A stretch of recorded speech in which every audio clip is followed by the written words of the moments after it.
हर व्यक्ति के लिए लड़ना होगा इस देश के लिए, तब कहीं जाकर तुम्हारा और हमारा कुछ होगा। अगर किसी भी परिवार में 4 बच्चे या 2 बच्चे नीट की तैयारी कर रहे हैं तो उनका खर्चा मालूम है कितना है? एक प्राइवेट सेंटर, कोचिंग सेंटर की 1 से 1.5 लाख रुपए पर साल की फीस है। वो भरे, ग्रामीण क्षेत्र का बच्चा जाकर कमरा ले, 5,000 रुपए रेंट भरे, 3,000 रुपए महीने का भरे, 8,000 रुपए वो हो गया, लगभग 1 लाख रुपए साल तो उसका खर्चा हो गया रहने और खाने का, और 1.5 लाख रुपए उसका हो गया coaching centre, NEET coaching centre का, 2.5 लाख रुपए पर साल हो गया। क्या आम आदमी इस तरीके से आपके लिए हम बताएं पढ़ाई कर पाएगा? और इसका जो परिणाम मिलता है वो क्या मिलता है? वो मिलता है नीट एग्जाम लीक पेपर। इसमें आत्महत्या कर रहे हैं बच्चे, इसका जिम्मेदार कौन होगा? पूछता है भारत, पूछते हैं सिस्टम से, पूछते हैं हम सरकार से, इसकी जिम्मेदारी कौन लेगा? बताइए। मेरे घर में आज मेरा बच्चा तैयारी कर रहा है, एग्जाम्पल मान लीजिए वो फेल हो गया, उसे नीट पेपर में लीक हो गया, पेपर लीक हो गया, उसके माइंड के लिए क्या चीज जाएगी? कह तो वो पढ़ाई छोड़ेगा और कह वो दोबारा तैयारी करे और वो विषय पे तैयारी करे कि ना मालूम अगले साल फिर पेपर लीक हो जाए। समझ रहे हैं? इस देश के यूथ के साथ बहुत बड़ा खिलवाड़ हो रहा है, मैं आपके लिए बताऊं, बहुत बड़ा। और ये जो सरकार है ये हर चीज में नाकाम होती हुई जा रही है। हमारे यहां कब क्या हो जाता है किसी को कुछ पता नहीं चलता है। एक चीज है बस, इस सरकार में 2 चीजें देख लो, हिंदू और मुस्लिम। अच्छा एक बात मुझे ये बताओ मुझे, ये सरकार नहीं थी तो हिंदू खतरे में था? मैं उन अंध भक्तों से पूछ रहा हूं जो आंखों पे काली पट्टी बांध के घूम रहे हैं, मेरे पल्ले मत पड़ जाना अंध भक्तों, बता दे रहा हूं ना, वहां से खोलूंगा भविष्य में तुम्हारे जीवन में तुमने सोचा नहीं होगा मुझे कहां से खोला है, उन जगहों से खोल दूंगा मैं तुम्हारे लिए, मैं बता रहा हूं। अंध भक्तों से मेरा हाथ जोड़ के विनम्रता निवेदन है, मुझसे दूरी बना के रखें। अगर मेरे पास मेरे आए दाएं बाएं भटक गए तो खोल दूंगा मैं, ध्यान रखना। मुझे अंध भक्तों की जरूरत नहीं है बिल्कुल भी, जो सच की आवाज ना उठा पाए, जो अच्छा नहीं बोल पाए। और उन पत्रकारों, चट्टू पत्रकारों से मैं पूछ रहा हूं, कहना चाह रहा हूं, दूरी बना के रखें मुझसे, जो काला चश्मा लगा के जो पहुंच जाते हैं पब्लिक प्लेस में। तो आपके लिए हम बताएं, हर व्यक्ति के लिए अपनी जंग स्वयं लड़ना होगी, अपने बच्चों के लिए लड़ना होगी, आने वाली जनरेशन के लिए लड़ना होगी, सरकार से लड़ना होगी, सिस्टम से लड़ना होगी, हर उस व्यक्ति से लड़ना होगी जो भ्रष्टाचार के खिलाफ जा रहा है और जो भ्रष्टाचार कर रहा है दोस्तों, हर उस व्यक्ति से। दोस्तों मैं आपके लिए बताऊं, मेरा कुछ जाता नहीं है ना कुछ आता है, मुझे जितना समझ में आ रहा है वहां तक मुझे लग रहा है आने वाली समस्या और आने वाली पीढ़ियां आपके लिए बताएं पूरी तरीके से इतनी गहराई में गिर चुकी होंगी चीज है। और पूरा सिस्टम फेलियर है इस सरकार का, किसी भी चीज से, हर चीज से ये सरकार मुकर रही है। अब तुम दिमाग लगा सकते हो, हमारे प्रभु श्री राम जिस पे ये राजनीति कर रही है दोस्तों, सिस्टम और सरकार, उनको खुद स्वयं लूट रही है। बताइए, जैसे मैं जिस पे राजनीति करूंगा उसको बचा के छोड़ूंगा, लेकिन ना मुझे वो भी लूट रहा है, इनका उनसे भी पेट नहीं भर रहा है। स्वास्थ्य व्यवस्था लूट ली है आपके लिए हम बताएं, पूरी तरह करप्शन लूट लिया, पूरी तरह करप्शन कर लिया पूरी तरीके से, आपको हम बताएं शिक्षा पूरी तरीके से लूट ली, ठीक है, डीजल पेट्रोल लूट ली, हर चीज लूट लिया। अब इनका पेट नहीं भरा तो इन्होंने प्रभु श्री राम को ही लूट लिया। हम कैसे माने? आपके लिए हम बताएं कि हम सुरक्षित है, हिंदू सुरक्षित है इस सरकार के अंदर या मुस्लिम सुरक्षित है? आप बताइए। मुस्लिम तो लूटने नहीं गया था ना मंदिर, राम मंदिर, बताइए। प्रभु श्री राम की अयोध्या, प्रभु श्री राम का मंदिर मुस्लिम भाई हमारा कोई लूटने तो नहीं गया। टोटल कितने लूट? पंडितों ने लूटा, ठीक है, लुटाने वाले भी पंडित हैं, लूटने वाले भी पंडित हैं। इसका जवाब कौन देगा?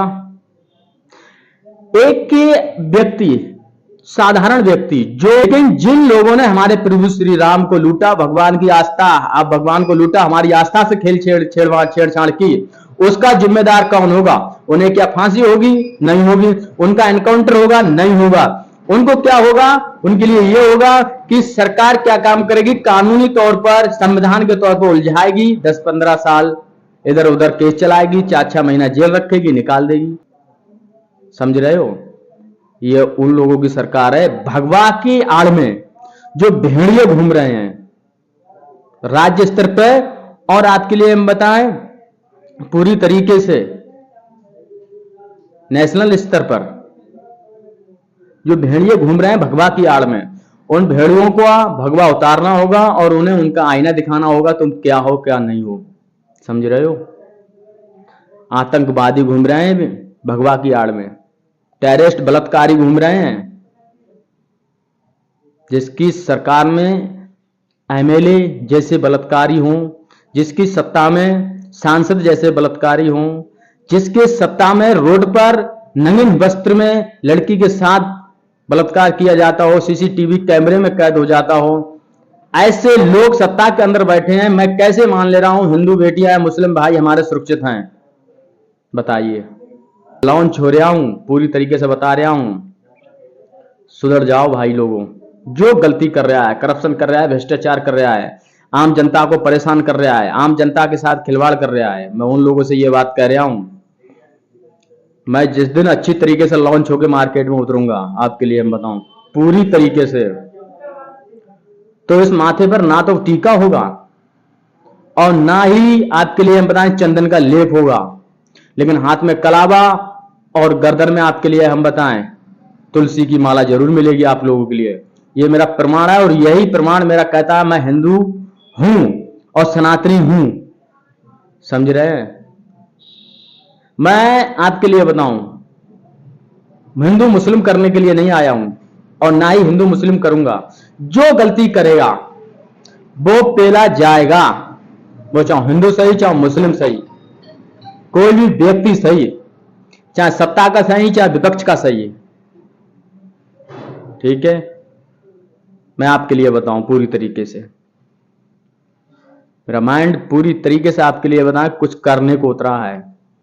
अपनी जिंदगी जंग लड़ूंगा वहां तक जहां तक सांस रहेगी, उसके बाद में मुझे कुछ भी हो जाए मुझे इसकी परवाह नहीं है। जैसे भरत तिवारी क्रांतिकारी मेरा भाई, उसने आवाज उठाई, जिला को उठाई, क्षेत्र को उठाई, राज्य को उठाई, देश को उठाई, हर उस देश के भाई को उठाई जिसके लिए उसकी जरूरत थी। उसके साथ में गलत किया सिस्टम ने, सरकार ने। अब सिस्टम और सरकार ये सोचे कि उसके साथ में गलत करने से और भी कोई नहीं निकलेगा या और भी कोई आवाज ना उठाएगा, तो ये सिस्टम सरकार की बहुत बड़ी फेलियर है, बहुत बड़ी बेवकूफी है। क्योंकि हमारा जिस टाइम देश आजाद हुआ था, मुगलों से हमने आजाद कराया था, अंग्रेजों से आजाद कराया था, ठीक है, तो ऐसे बलिदान ना मालूम कितने चले गए। और आज इस टाइम हमें भगवाधारियों से भी आजाद कराना होगा, उन भगवाधारियों से जो भगवा तो पहने हैं मगर अंदर भेड़िया हैं, नोचने का काम कर रहे हैं, खाने का काम कर रहे हैं, उन लोगों से। ठीक है? मैं आपके लिए बताऊं तो जय हिंद, जय भारत। वीडियो का करते हैं दोस्तों एंड। अच्छी लगे तो कमेंट करना जरूर, और अच्छी लगे तो फॉलो करना मेरे चैनल के लिए, क्योंकि मैं ये अपने लिए नहीं कर रहा हूं दोस्तों, मैं ये सब कुछ तुम्हारे लिए कर रहा हूं, मैं अपने लिए कुछ नहीं कर रहा हूं। आज मैं जिस जगह बैठा हूं, इस जगह की अभी तक तो कोई वैल्यू नहीं है, लेकिन आने वाले भविष्य में इस जगह की मैं इतनी वैल्यू बना दूंगा, कुछ कहना नहीं, मैं तुम्हें बताऊं।